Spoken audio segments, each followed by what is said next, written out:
Vale, pues yo soy Maitane Munarriz, R1 de Medicina Interna del Hospital Universitario de Araba. Mis coR son Lire Echevarría e Ivonne López y voy a hablar de un caso que tuvimos en nuestro servicio. Se trata de un varón de 53 años sin antecedentes médico-quirúrgicos de interés, una apendicectomía y no tiene alergias medicamentosas. No sigue un tratamiento habitual y como antecedentes familiares, una madre y un hermano fallecido por cáncer de colon y un padre que falleció por ictus, diabético e hipertenso.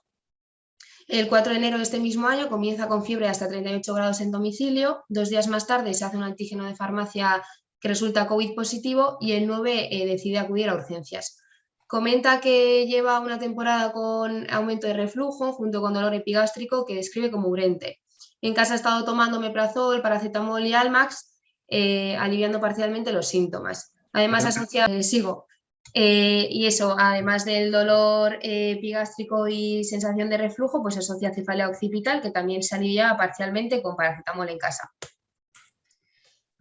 Ay, es que ahora no me pasa a mí.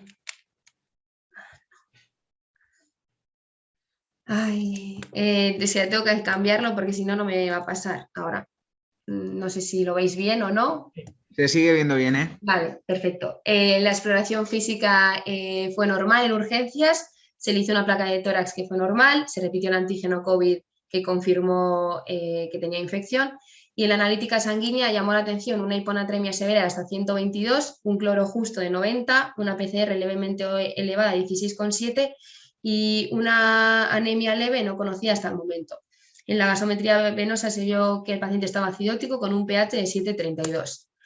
La osmolaridad calculada fue 241, es decir, hiposmolar, y en urgencias lo que le pasaron fue 1,5 litros de suero fisiológico, únicamente remontando el sodio de 121 a 122.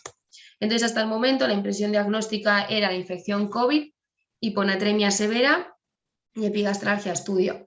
Siempre que tengamos una hiponatremia, mencionar que hay que descartar hiperglucemia, hiperlipidemia, hiperproteinemia y que se le haya administrado manitol. Y con todos estos hallazgos, pues deciden ingresar en medicina interna para estudio. Nosotros el primer día que hacemos pase de visita, el paciente presenta un presíncope, mostrándose pálido, obnubilado, sudoroso y además refiere un dolor a nivel precordial izquierdo.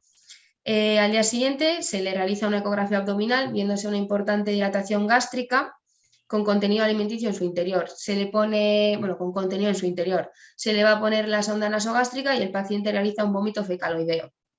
En el análisis de orina vemos una orina hiperosmolar a expensas de sodio y potasio alto en orina. Y se le repite la analítica sanguínea viendo una glucosa baja de 56, que no se había visto en la analítica previa a urgencias. El sodio sigue estando bajo, incluso más bajo que el día anterior, y los demás parámetros pedidos son normales. Entonces, hasta el momento tenemos una hiponatremia severa, hipotónica, con orina hiperosmolar a expensas de sodio y potasio elevado en orina, una dilatación gástrica secundaria a, de momento no sabemos si COVID, hiponatremia o qué, y un paciente con infección COVID. Unas pinceladas sobre la hiponatremia. En una hiponatremia hiposmolar, como en este caso, tenemos que hacer el cálculo del sodio y el potasio en orina y en nuestro caso es mayor que el sodio plasmático. Además, nuestro paciente tiene un volumen eficaz circulante normal, entonces el diagnóstico lo realizamos entre SIADH, hipotiroidismo e insuficiencia suprarrenal. Mencionar que siempre que sospechemos SIADH hay que descartar causas neurológicas, pulmonares y farmacológicas. Siempre que tengamos un paciente sintomático con hiponatremia, sea aguda o crónica, hay que hacer una restricción hídrica y de líquidos hipotónicos y administrar suero hipertónico con diferente velocidad de corrección, sea aguda o sea crónica, y además se puede añadir furosemida porque ayuda a la pérdida de agua libre por orina. En este caso iniciamos el tratamiento con suero hipertónico y ampliamos el estudio añadiendo algunas hormonas. Al día siguiente, el paciente presenta temblor, glucemia de 25 en el glucocheck y remonta tras ponerle glucosmol. Lo que tenemos es un paciente que presenta la triada de Whipple, es decir, síntomas consistentes con hipoglucemia, una hipoglucemia objetivada y alivio de los síntomas cuando recuperamos los niveles de glucemia. Se le pide un TAC renal en el que se ve una silla turca aumentada de tamaño y llena de líquido cefalorraquídeo y el TAC toracoabdominopélvico es normal. De hecho, el estómago vuelve a su estado normal ya que tiene la sonda nasogástrica puesta.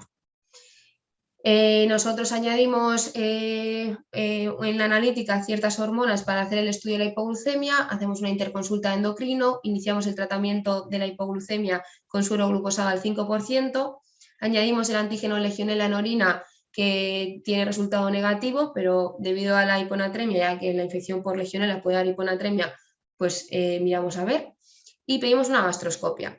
En la analítica los resultados son los siguientes, etiquetando nosotros al paciente por hipoglucemia en paciente no diabético e insuficiencia renal secundaria, o sea, suprarrenal secundaria, que voy a explicar en las siguientes diapositivas. Tenemos un paciente con la tríada de Whipple, con hipoglucemia, y lo primero que tenemos que hacer es descartar que tome insulina o antidiabéticos orales, incluso otros tipos de fármacos. Una vez descartado, medimos los niveles de proinsulina e insulina C y vemos que están bajos. Entonces, el diagnóstico diferencial lo hacemos entre las siguientes patologías. Por un lado, ya hemos rechazado que tenga una insuficiencia, un fallo hepático o una insuficiencia renal. Tenemos un TAC craneal y tóraco-abdominopélvico que también en un principio no nos han informado de ningún tipo de tumor y ya empezamos a pensar en que igual tenemos un déficit hormonal. En cuanto a la insuficiencia suprarrenal, este es el clásico eje que conocemos. Mencionar que de entre los test dinámicos que existen para el estudio de la función suprarrenal, el test de estimulación con ACTH y medir el cortisol en plasma de 0,30 a 60 minutos es el que más se realiza en la práctica clínica.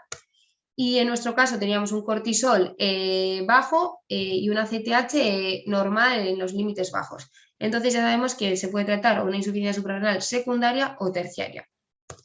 Lo que diferencia la insuficiencia suprarrenal secundaria a la primaria, 4 pinceladas, es que la ACTH sea normal o baja, como en nuestro caso, que el paciente tenga ausencia de hiperpigmentación, que no haya alteración significativa de la secreción de aldosterona porque esta se controla por el otro eje, por el sistema renina-angiotensina-aldosterona, y puede haber evidencia adicional de hipopituitarismo.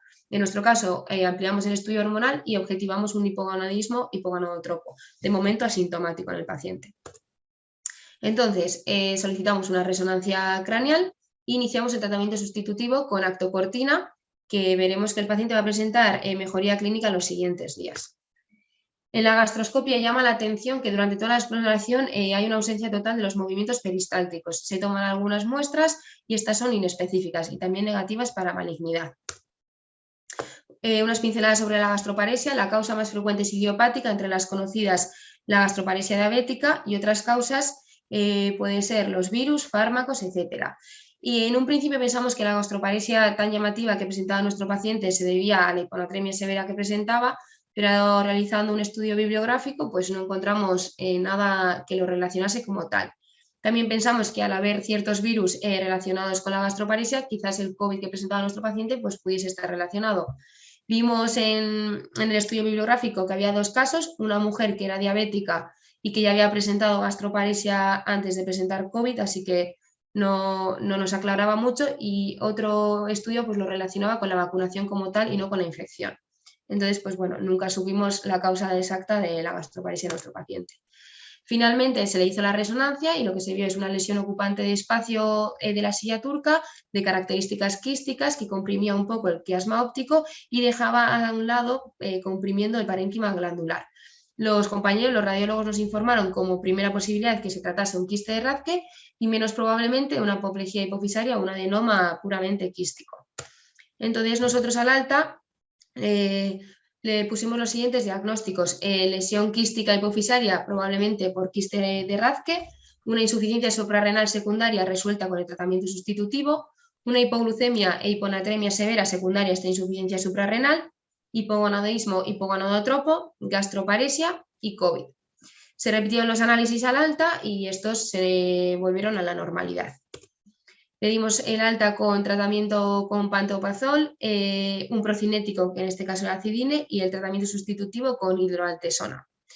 El seguimiento lo hemos hecho por parte de medicina interna y endocrinología y realizamos una consulta con los oftalmólogos para que nos informasen un poco de la comprensión del quiasma y nos comentaron que la exploración neurooftalmológica era completamente normal. Y de momento pues sigue en seguimiento con normalización de la analítica. Y esto es todo.